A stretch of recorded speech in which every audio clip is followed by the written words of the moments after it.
And so that's what I think AI can do in terms of content generation. But it's not just the sermon. So there's things like, I just helped a pastor. He needed to send an email to his volunteers. He knows that he needs to appreciate them. And so he wants to send them volunteers, but after a while you get tongue-tied or you have writer's block. And so using AI to help you write personalized emails to each volunteer.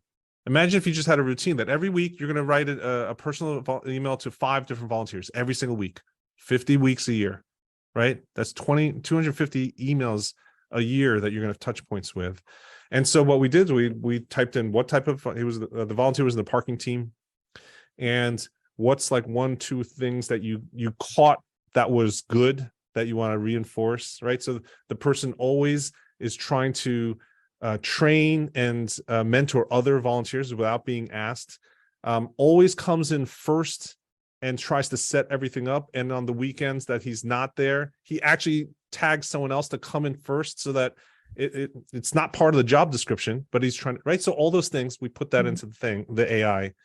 And then even next steps of like, what are some other opportunities that, we could express other gifts for the person. So that's the type of stuff that we literally were able to take and give Jasper and write an email that had all of that done in a way that was encouraging, positive, and appreciative.